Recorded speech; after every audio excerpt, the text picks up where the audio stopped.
اب ہم آگے دیکھیں گے کہ رسول اللہ صلی اللہ علیہ وسلم نے اس بارے میں کیا فرمایا. شادی سے پہلے عورت کو دیکھ لینا چاہیے. لڑکی تو راضی ہے لیکن لڑکا کیا کرے؟ لڑکی تو پھر بھی لڑکے کو دیکھ سکتی ہے. اسلام تو عورت کے لیے حجاب کا حکم دیتا ہے. جو لڑکی پردے میں ہے یا جو لڑکی لڑکے نے نہیں دیکھی، اسلام اس کے لیے کیا راستہ اختیار کرنے کی تلقین کرتا ہے. کیا اس کے لیے لڑکا اور لڑکی آزادی کے ساتھ کہیں بھی جا کے مل لیں، گھر میں جب بلایا جائے تب ملاقات کر لیں، سارے رشتہ دار بھی ملاقات کریں گے؟ کیا طریقہ کار ہوگا؟ ذہن الجھن میں ہی رہے گا جب تک کہ رسول اللہ صلی اللہ علیہ وسلم کی حدیث نہ پڑھ لیں، کیونکہ آپ صلی اللہ علیہ وسلم کی حدیث تو ہمارے لیے دلیل ہے الحمدللہ. اور انشاءاللہ آپ کو اسلام کی وسعتوں کا بھی اندازہ ہوگا کہ کس طرح سے عورت کو اسلام نے حق دیا ہے. یہ 11 سے لے کے 15 تک کی احادیث اسی بارے میں. شادی سے پہلے عورت کو دیکھ لینا چاہیے. نکاح سے پہلے لڑکی کو دیکھنے میں کوئی حرج نہیں، لیکن اصل بات یہ ہے کہ ہماری سوسائٹی میں، خاص طور پر پاکستان، انڈیا، ان علاقوں میں دیکھ لینے کا مفہوم اور سمجھا جاتا ہے. اس کی دین میں کیا حیثیت ہے اس کو نہیں سمجھتے، اس لیے اس کا جاننا ضروری ہے کہ دین میں اس کی اتنی حیثیت ہے کہ کوئی حرج نہیں اگر دیکھ لیں، یا یہ واجب ہے، اس کا کیا درجہ ہے. کیونکہ اکثر ماں باپ اپنی بیٹیاں نہیں دکھاتے. بیٹی کو کب دیکھنا چاہیے؟ کیا ابھی ماں باپ کے درمیان بات چیت طے بھی نہیں ہوئی تو سب سے پہلے لڑکی کو دیکھ لیا جائے؟ یا یہ ہے کہ سارے معاملات ہو جائیں تو بس صرف آخر میں ایک لڑکی کا دیکھنا باقی ہو تب دیکھا جائے؟ تو آئیے دیکھتے ہیں کہ لڑکی کو کیسے دیکھا جائے گا اور لڑکی کو پہلے دیکھنے میں کیا حکمت ہے. کیا لڑکی اپنے منگیتر کو دیکھ سکتی ہے؟ ان سہل بن ابی حسمۃ مرفوعا اذا القی فی قلب امرئ خطبۃ امرأۃ فلا بأس ان ينظر الیہا. سہل بن ابو حسمہ انصاری سے روایت ہے کہ نبی کریم صلی اللہ علیہ وسلم نے فرمایا، جب کسی آدمی کے دل میں کسی عورت سے منگنی کی خواہش پیدا ہو تو وہ پہلے اسے دیکھ لے، اس میں کوئی حرج نہیں ہے. سیدنا ابو ہریرہ رضی اللہ تعالی عنہ سے روایت ہے، ایک شخص نبی صلی اللہ علیہ وسلم کے پاس آئے. ایک ہم نے حکم دیکھا، اب ہم پریکٹیکلی دیکھیں گے کہ رسول اللہ کیسے گائیڈ کرتے تھے. اس نے کہا، میں نے انصار کی ایک عورت سے نکاح کیا ہے، یعنی منگنی کی ہے. تو آپ نے فرمایا، تم نے اس کو دیکھ لیا تھا؟ اس لیے کہ انصار کی آنکھوں میں کچھ عیب ہوتا. تو اس نے کہا کہ میں نے دیکھ لیا تھا. آپ نے فرمایا، کتنے مہر پر؟ یعنی آپ نے اب جب نکاح کرنا ہے تو مہر کتنا ٹھہرایا؟ اس نے عرض کیا 4 اوقیا چاندی پر. آپ نے فرمایا 4 اوقیا پر؟ گویا تم لوگ اس پہاڑ کے پہلو سے چاندی کھود کر لاتے ہو، یعنی تمہارے پاس اتنی چاندی ہے کہ اتنا، کیونکہ کافی مقدار ہے چاندی کی، تو تم اتنا زیادہ مہر باندھتے اور ہمارے پاس تمہیں دینے کو کچھ نہیں ہے. مگر اب ہم تمہیں ایک لشکر کے ساتھ بھیج دیتے ہیں کہ اس میں تمہیں غنیمت کا حصہ ملے. راوی کہتے ہیں پھر قبیلہ بنی ابس کی طرف آپ نے ایک لشکر روانہ کیا تو اس کے ساتھ اسے بھی بھیج دیا کہ جاؤ، جب وہاں پر جا کر جہاد کرو گے واپسی میں مال غنیمت ملے گا، پھر اس عورت کو جو بھی تم نے مہر باندھا ہے وہ اسے دے دینا. تب صلی اللہ علیہ وسلم نے جس چیز کی طرف توجہ دلائی وہ یہ کہ انصار کی آنکھوں میں کچھ عیب ہوتا ہے. سوال یہ پیدا ہوتا ہے وہ عیب کیا تھا؟ اکثر انصاری قبیلے کی خواتین کی آنکھیں بہت چھوٹی ہوتی ہیں اور عرب بڑی آنکھوں کو پسند کرتے تھے. آپ جانتے ہیں قرآن حکیم میں بھی موٹی موٹی آنکھوں والی حوروں کا تذکرہ ہمیں ملتا ہے، گوری گوری موٹی آنکھوں والی حوریں. تو انصار کی عورتوں کے بارے میں آپ صلی اللہ علیہ وسلم نے اس لیے خاص طور پر توجہ دلائی کہ بعد میں اس چیز کو بنیاد بنا کر پھر الگ نہ ہو جائے، کیونکہ پہلے سے دیکھ لینے میں فائدہ ہے. پھر تو انسان دل کے ارادے کے ساتھ کام کرتا ہے، چاہے کسی کی آنکھیں چھوٹی ہوں یا بڑی ہوں. چھوٹی آنکھیں کوئی ایسی بات نہیں ہے کہ کوئی عیب ہے بذات خود، اللہ کی تخلیق ہے. لیکن بات ہے اس ذہنیت کی جس کی وجہ سے بعد میں یعنی گھر ٹوٹنے کا نبی صلی اللہ علیہ وسلم کو اندیشہ تھا، اس لیے آپ نے فرمایا کہ پہلے دیکھ لو، اور اس نے کہا کہ میں نے دیکھ لیا۔ مغیرہ بن شعبہ سے روایت ہے کہ انہوں نے ایک عورت کو نکاح کا پیغام دیا، نبی صلی اللہ علیہ وسلم نے فرمایا تم اس کو دیکھ لو، کیونکہ دیکھنے میں تم دونوں میں الفت پیدا ہونے کی امید ہے۔ یہ ترمذی کی 1087 نمبر روایت ہے۔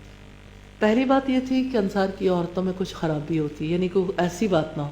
اب دوسری بات کتنی پیاری ہے کہ اگر ایک لڑکا لڑکی کو دیکھتا ہے اور لڑکی لڑکے کو دیکھتی ہے، اور جائز طریقے سے پیرنٹس کی موجودگی میں یا فیملی میں سے کوئی بھی، یعنی جیسے کوئی چچا ہے، جہاں بھی لڑکی ذرا ایزی فیل کرے۔ سم ٹائمز ایسا ہوتا ہے باپ کے سامنے لڑکی کے حالات خراب ہوتے ہیں، اور محرم رشتہ دار کا ہونا تو بیچ میں ضروری ہے، تو چچا ہے یا ماموں ہے، جہاں پہ بھی لڑکی کی کوئی فرینکنس ہے یا بھائی ہے، تو اس کی موجودگی میں لڑکے اور لڑکی کے درمیان تھوڑی سی بات چیت ضرور ہو جانی چاہیے، چاہے سلام ہو، آپس میں تھوڑی دیر کے لیے بیٹھے، یہ واجب ہے۔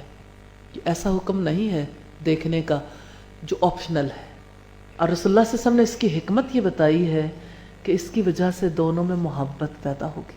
ہمارے یہاں غیرت کے نام پر اور خاندانی روایات کے نام پر لڑکے اور لڑکی کو آپس میں دیکھنے نہیں دیا جاتا، اور بڑے فخر سے خواتین بتاتی ہیں کہ ہم نے تو دیکھا ہی نہیں تھا، تو غلط کیا تھا، نہیں دیکھا، دیکھنا چاہیے، کیونکہ رسول اللہ صلی اللہ علیہ وسلم کا فرمان ہے، دیکھیں اللہ کے نبی کی بات پوری نہیں کریں گے۔ تو جہاں پر یعنی عجیب، کبھی کبھی مجھے لگتا ہے کہ ہماری سوسائٹی میں سارے لوگوں نے شاید طے کر رکھا ہے کہ جو حکم ہے اس سے اپوزٹ جو طریقہ ہوگا بس اس پہ چل لیں گے۔ اب حکم دیا ہے کہ لڑکے اور لڑکی کو آپس میں ایک دفعہ ضرور چانس دو کہ وہ ایک دوسرے کو دیکھ لیں، تو دیکھنے کا موقع دینا چاہیے تاکہ باہمی محبت پیدا ہو، اور تاکہ وہ ایک دوسرے کے بارے میں جو کچھ بھی گلے بعد میں ماں باپ سے کرنے کہ آپ نے اس طرح کی لڑکی دیکھی تھی، ایسا گھرانا تھا، وہ ایک بار دیکھنے کے بعد ماں باپ بری و ذمہ ہو جاتے ہیں۔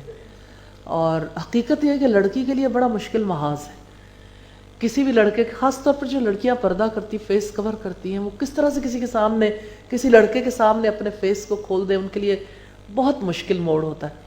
اس وجہ سے یہ بات ذہن میں رکھیے کہ ایسا نہیں ہے کہ سب سے پہلا کام لڑکی کو دکھانا ہے، کہ لڑکی کا باپ بھی آ جائے، کہ آخر وہ اس کا باپ ہے، چچا بھی آ جائے، بھائی بھی آ جائے، اور بہنوئی بھی ہو، اور ساتھ میں اور بھی لوگ ہوں، وہ کوئی یعنی کوئی محرم نہیں ہے اس کا۔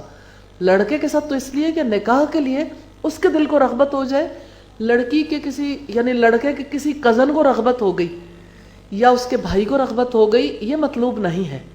اس وجہ سے جو چیز جس حد کے اندر کہی گئی اسی کے اندر رہنا چاہیے۔ تو اس میں نہ تو مطالبہ کرنا چاہیے کہ لڑکی کو دیکھنے کے لیے پورا خاندان اکٹھا ہو جائے، سب کے سامنے اسے پیش کیا جائے منگنی کے موقع پر۔ ہاں، خواتین کے درمیان بیٹھے ہوئے خواتین تو دیکھ سکتی ہیں، خواتین کے لیے مشکل نہیں ہے، لیکن لڑکے اور لڑکی کی ملاقات ایک کسی محرم کی موجودگی میں اس طرح سے ضرور ہو جائے جس کی وجہ سے یعنی دونوں ایک دوسرے کو دیکھ بھی لے، تھوڑی سی بات چیت بھی آپس میں ہو جائے، اور یہ ہے کہ انہیں پتہ بھی لگ جائے کہ آپس میں ہماری کشش ہے یا نہیں۔ حقیقت یہ ہے کہ بالکل چھوٹی سی ملاقات میں بھی ڈیسیژن کرنا آسان ہو جاتا ہے، اور اس کے نتیجے میں الحمدللہ لڑکے بھی بعد میں گلے نہیں کرتے کہ ہمارے لیے کس نوعیت کا فیصلہ کیا تھا اور ہمارے لیے اب گھر بسانا ممکن نہیں، اور یعنی اس حد تک بھی گلے ہوتے ہیں کہ مجھے تو اس کی آواز ہی اچھی نہیں لگتی، اور مجھے تو اس کی فلاں چیز اچھی نہیں لگتی، فلاں نہیں لگتی۔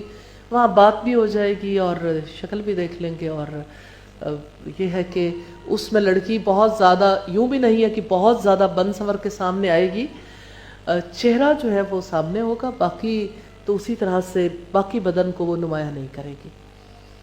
سیدنا محمد بن سلمہ سے روایت ہے، انہوں نے فرمایا میں نے ایک عورت کو نکاح کا پیغام دیا، میں اس کو دیکھنے کے لیے چھپ جایا کرتا تھا، حتیٰ کہ میں نے اسے کھجوروں کے باغ میں دیکھ لیا۔ حاضرین میں سے کسی نے کہا آپ اللہ کے رسول کے صحابی ہو کر بھی ایسا کرتے ہیں، یعنی صحابی ہونے کے باوجود آپ اس کو دیکھنے کے لیے چھپے؟ انہوں نے کہا میں نے رسول اللہ سے سنا ہے جب اللہ تعالیٰ کسی شخص کے دل میں کسی عورت سے نکاح کی خواہش ڈالیں تو اسے دیکھنے میں کوئی حرج نہیں. یہ ابن ماجہ کی روایت ہے. ایک اور حدیث میں ہے، ترمذی کی روایت ہے کہ اس عورت کو دیکھ لو، تم دونوں کے درمیان محبت قائم رکھنے کے لیے یہ زیادہ مناسب ہوگا. اور ابو داؤد کی روایت ہے کہ تم میں سے جب کوئی کسی عورت سے منگنی کا ارادہ کرے تو اپنی منگیتر کو دیکھ لے.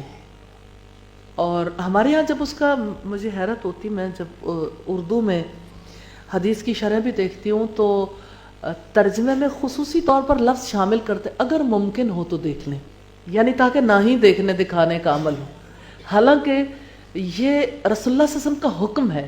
اور آپ جانتے ہیں میں نے ابتدا بھی اسی سے کی تھی، الامر یفید الوجوب. جیسے نکاح کرنا واجب ہے نا، اسی طرح سے نکاح سنت ہے نا، لیکن اللہ رب العزت نے سارے نبیوں کا نکاح کروایا. اور اسی طرح سے آپ صلی اللہ علیہ وسلم نے جب یہ کہا کہ جو میری سنت سے منہ موڑے گا وہ مجھ سے نہیں، تو اس کا مطلب یہ ہے کہ نکاح کرنا جو ہے وہ نبی صلی اللہ علیہ وسلم کا حکم ہے. اسی طرح سے لڑکی کو دیکھ لینا بھی حکم ہے، لڑکی کو دیکھ لینے کا بھی حکم ہے. اور الامر یفید الوجوب، کہ امر یعنی حکم جو ہے وہ واجب ہونے کا فائدہ دیتا ہے. اللہ تعالیٰ سے دعا ہے ہمیں نبی صلی اللہ علیہ وسلم کی سنتوں پر عمل کرنے کی توفیق عطا فرمائے. آپ یہ دیکھیں، اگر آپ سارے لوگ ارادہ کر لیں کہ ہمارے ارد گرد جتنی شادیاں ہوں ہم اس میں ضرور گھر والوں کو تلقین کریں گے کہ لڑکے اور لڑکی کو آپس میں دکھا دیں، تو سنت کے مطابق کس طرح سے اجر پائیں گے نا، کہ لڑکے اور لڑکی کو آپس میں اگر دیکھنے کا اہتمام کریں گے. اللہ تعالیٰ سے دعا ہے کہ اس معاشرے کو پاک زندگی گزارنے کی توفیق عطا فرمائے سارے مسلمانوں کو، اور ہمارے بچوں کے دلوں میں اسلام کی اور رسول اللہ صلی اللہ علیہ وسلم کی محبت پیدا کرے اور سنتوں پر عمل کرنے والا بنائے. نکاح شادی نبی صلی اللہ علیہ وسلم کی سنت ہے. اس کے بارے میں آپ نے ارشاد فرمایا، من تزوج فقد استکمل نصف الایمان. جو آدمی نکاح کر لیتا ہے تو اس کا آدھا ایمان مکمل ہو جاتا ہے.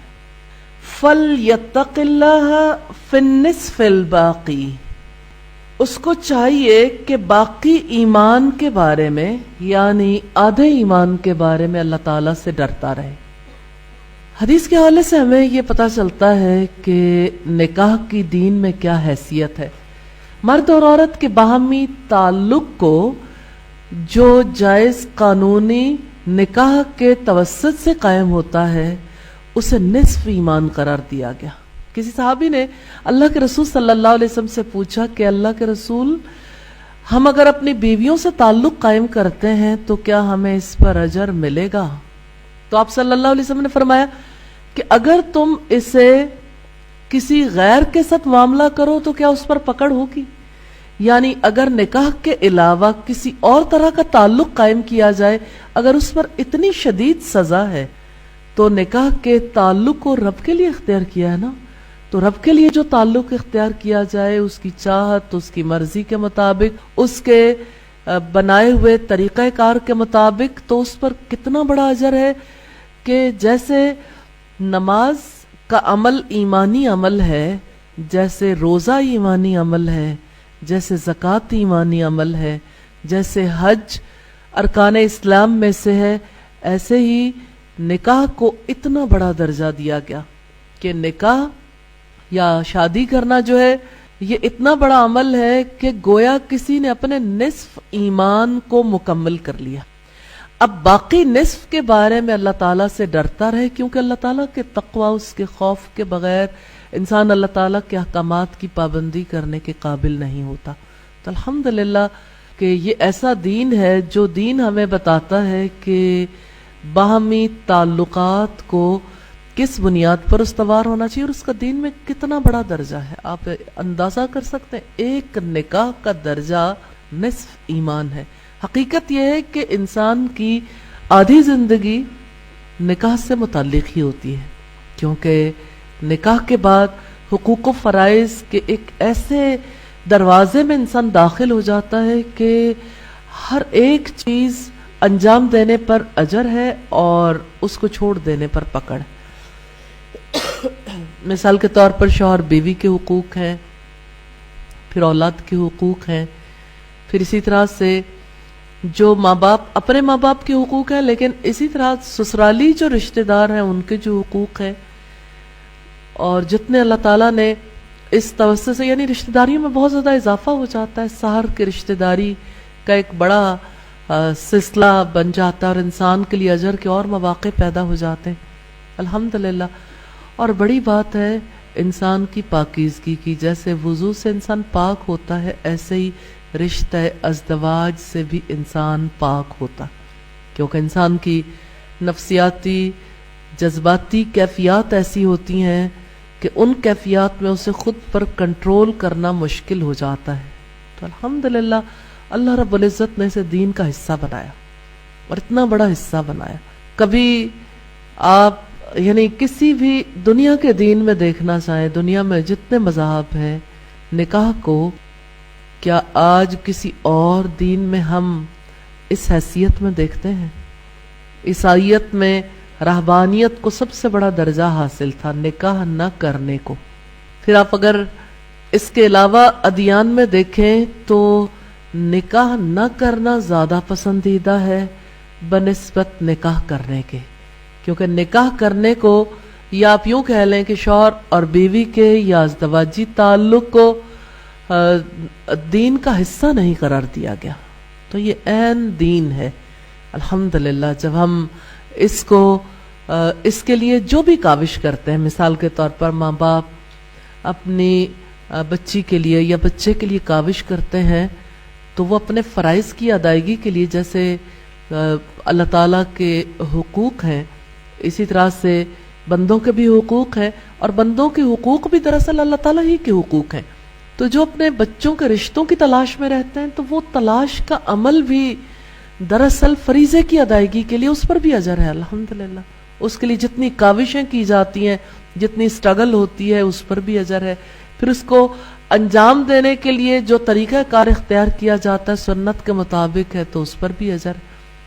آپ نکاح کے بعد ولیمے کا کھانا کھلاتے ہیں اور کھانا سنت کے مطابق ہے، اس پر بھی اجر ہے۔ تو آپ دیکھیں آپ کا مال لگے آپ کے لیے تب بھی اجر ہے، آپ ہمتیں کوششیں لگائیں تب بھی اجر ہے، آپ اپنے رشتہ داروں کو بلائیں، خوشیاں سیلیبریٹ کریں تب بھی اجر ہے۔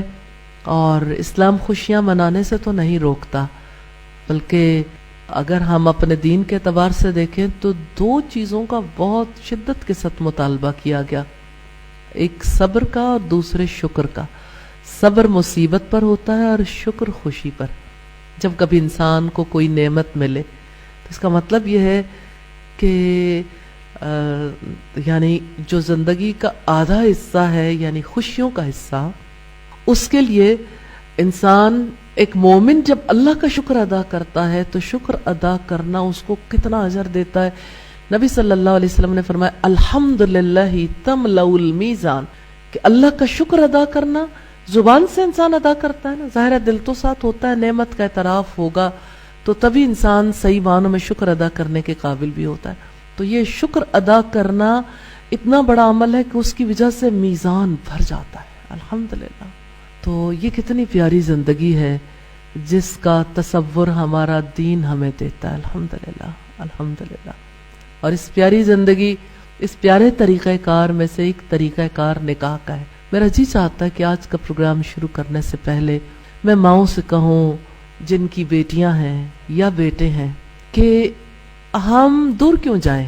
کنٹینیوسلی میں جب آج کے دن کی بات کر رہی تھی تو میرے دل میں یہی بات آ رہی تھی کہ آج تو سب سے پہلے یہ بات ہونی چاہیے کہ جو مائیں پریشان ہیں، ہم سب مل کے ایفرٹ کریں، ہم سب اجر پائیں گے انشاءاللہ تعالی، بچوں کے اچھے جوڑ میں لانے کے لیے انشاءاللہ تعالی۔ اور الحمدللہ ابھی یہ جو ہماری لاہور ٹیم ہے وہ اس سلسلے میں آپ کے لیے مددگار بھی ہوگی، کیونکہ انہوں نے ایک کارنر یہاں پہ ترتیب دیا جس میں وہ افراد جو اس سلسلے میں کسی قسم کی ہیلپ چاہتے ہیں تو ایک ہیلپ لائن جس کے توسط سے ایسا سلسلہ ممکن ہو سکتا ہے۔ لیکن آپ کے لیے ایک نادر موقع ہے، اچھا ہے، اس موقع پہ ملاقاتیں بھی ہو سکتی ہیں، ہو سکتا ہے کسی کی بچی اگر موجود ہے تو اس کی مدر بھی ساتھ موجود ہو، تو آپ ایک دل میں ارادہ کریں کہ یا اللہ میری ایسے فرد تک، ایسی بچی تک رہنمائی کروا دے جس کے لیے یعنی جو ہمارے بچے کے حق میں سب سے زیادہ مفید ہو.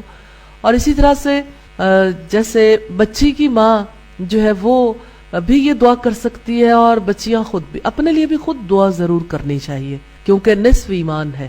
نصف ایمان کی تکمیل کے لیے جو دعا کریں گے اس پر بھی اجر ہے. تو آپ بھی آگے بڑھ کے ضرور اس کے لیے دعا کریں کہ اللہ تعالیٰ کوئی اچھی رہنمائی فرما دے. تو الحمدللہ ایک تو ہم الزواج کے حوالے سے نبی صلی اللہ علیہ وسلم کی احادیث کو بھی سیکھیں گے انشاءاللہ، لیکن اس کے ساتھ ساتھ جب ہم سٹرگل کریں گے اپنی مسلمان بچیوں کے لیے، بچوں کے لیے، تو انشاءاللہ اس پر بھی اجر پائیں گے انشاءاللہ تعالی.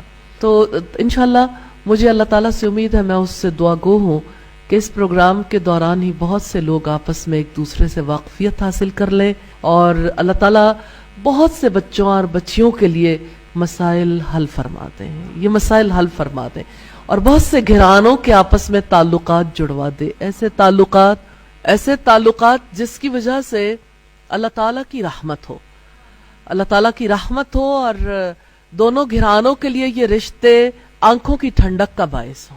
حضرت عبداللہ ابن جبیر فرماتے ہیں کہ عبداللہ ابن عباس نے مجھ سے کہا تم نے شادی کی؟ میں نے جواب دیا نہیں. انہوں نے کہا شادی کرو، کیونکہ اس امت کے سب سے بہتر فرد نبی کریم صلی اللہ علیہ وسلم نے بہت سی شادیاں کی، اور نکاح تمام ہی انبیاء کی سنت ہے. اللہ تعالیٰ سے دعا ہے کہ ہم اپنی سوسائٹی میں جو کبھی رسوم و رواج ہیں ان سے خود بھی نکلیں اور دوسروں کو نکالنے کے قابل بھی ہو سکیں. جن کبھی رسوم و رواج میں سے ایک چیز جو سب نے مل کر اپنا لی وہ یہ ہے کہ شادیاں لیٹ کی جائیں، لیٹ شادیاں. جن شادیوں میں تاخیر ہوتی ہے اس تاخیر کی وجہ سے پیرنٹس پر کتنا وبال ہے کہ بچے اس دوران یعنی جن غلط کاموں کا شکار ہو جاتے ہیں، اور پھر جو کام وہ انجام دیتے ہیں پیرنٹس کے اوپر بھی تو اس کا وبال آتا ہے. اس وجہ سے شادیوں میں تاخیر نہیں کرنی چاہیے.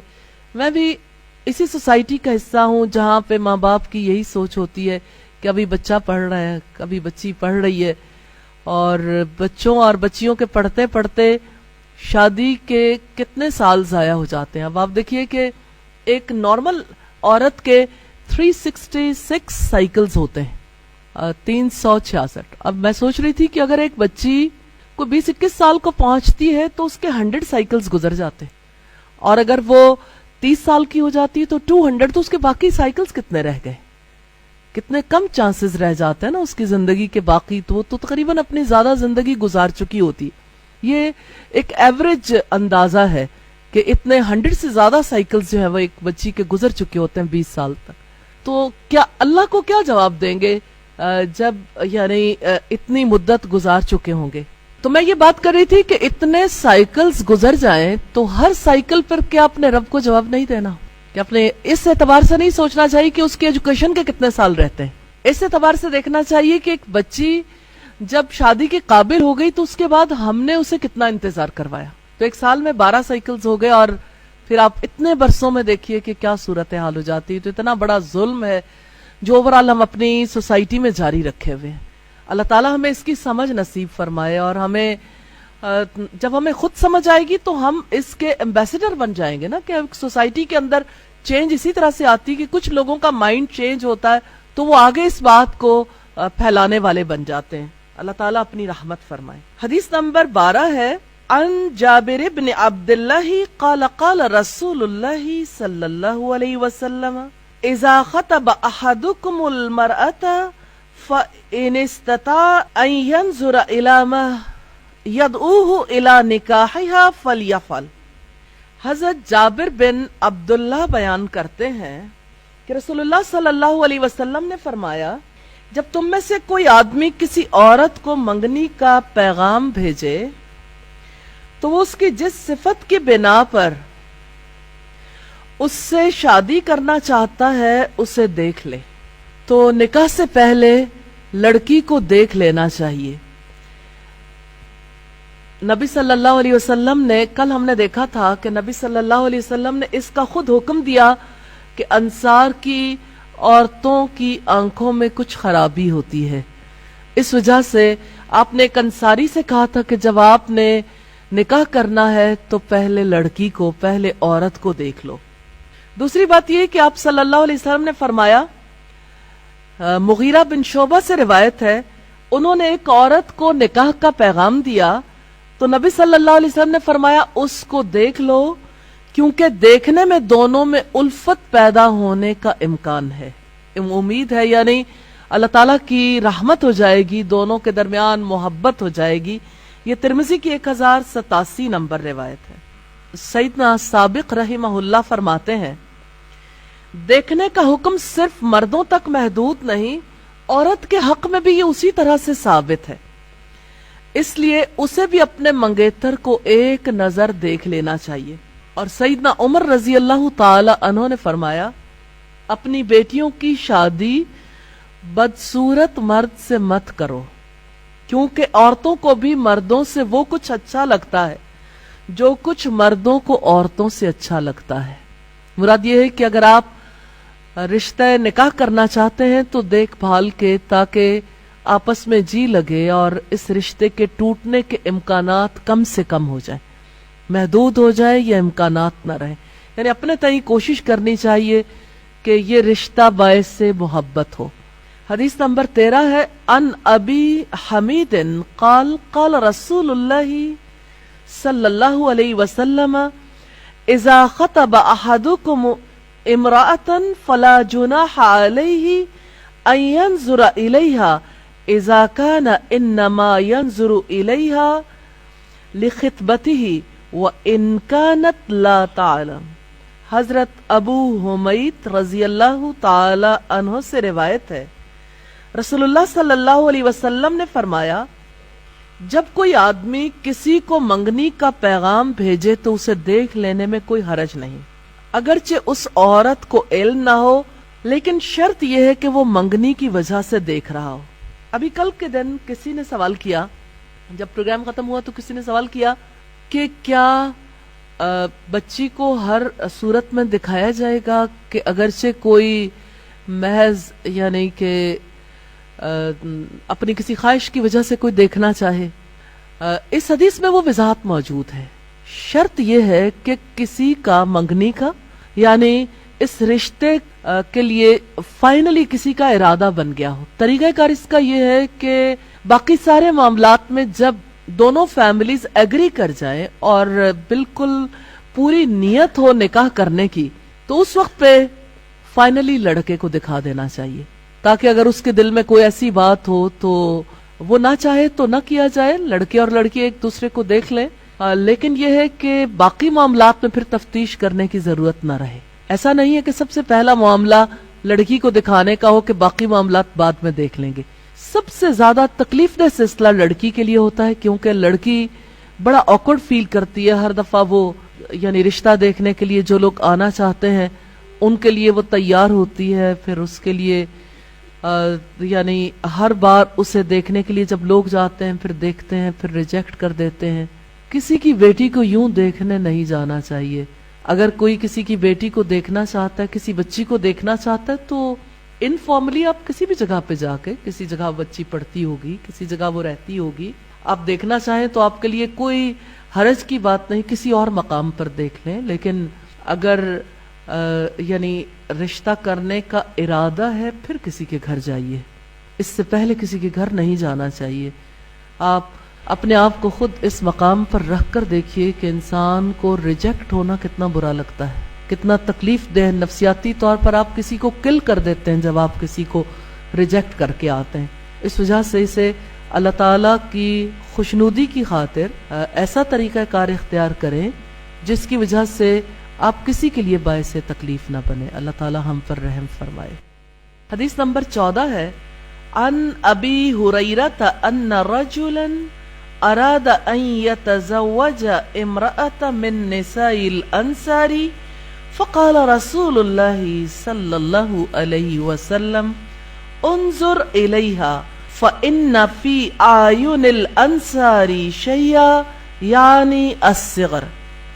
حضرت ابو ہریرہ